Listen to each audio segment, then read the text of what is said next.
My name's Noel Schermaier. I would consider myself a film editor and educator. I graduated from Point Park University's, they called it Cinema and Digital Arts at the time, but now they call it Cinema Production. I had a concentration in directing, actually, and I graduated in 2010. At Point Park, I'm a part-time teaching artist, and I'm teaching post-production editing. Not just necessarily how to use the program, but talking about the art of storytelling. My main career at the moment is working for a company called Edit Mentor, and the principle of it is to teach people about the art form of film editing. What we're really more focused on is like, why do you choose to make this edit? Traditionally, my education has been in the classroom. Now I get to teach people in some capacity that can be throughout the world that is taking one of these workshops. From my experience as an editor, you have to not take certain things personally. When you do work, you put your heart and soul in it. I think what I've learned is that trust the creative process, and in the sort of critiquing process back and forth in those creative sessions, it's not personal, it's just part of the process. I was actually in high school when I knew that this was something that I wanted to pursue and explore a little bit more. The thing that got me a little more excited was learning editing. I don't think I ever was at a point where like, yeah, I'm gonna become a teacher. I think I've always had sort of like a natural draw to teaching people. So fast forward to like, we'll say my early 20s, started working for the university in like an administrative capacity. And I kind of had one of those situations where someone's like, hey, do you want to teach a class? And I was just like, oh, like I'm not the person should be teaching. A lot of people said, no, you should try it out. So it's like, okay, I'll try it. What I ended up liking in the classroom is like you're getting to be with people that are just trying to figure out what their identity is with film, what they want to say. One of the people, and he still is actually teaching at Point Park University, Andrew Hallis was a big mentor for me there.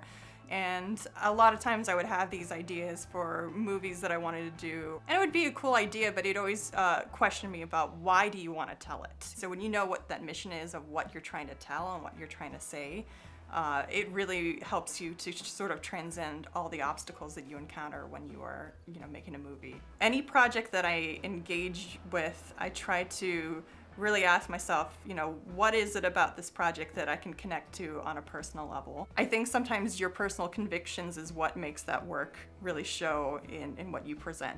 My students have definitely taught me some level of patience. I think what I've learned is like to just take a moment to listen, and to also just try to hear them out and try to really listen as to what it is that's sort of the issue for them. Because I have sort of this principle that it's okay to make mistakes. I don't want people to feel that, if something didn't work out perfectly, that they've failed it. I want them to kind of be empowered by those mistakes. You're learning, drink water.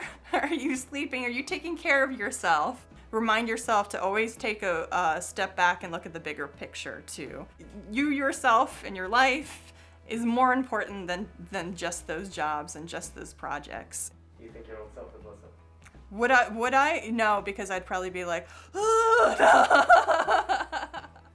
You sometimes sort of feel that if I don't say yes to something, then opportunities are gonna pass by, or someone will think that I'm not interested. It's okay to say no to certain work because, you wanna do a really good job and not overextend yourself with too many things. So I think creating boundaries is always an important thing in whatever field you're doing. There's a lot of things that can be a struggle, like, in terms of like what path you choose. You kind of can't have it all sometimes.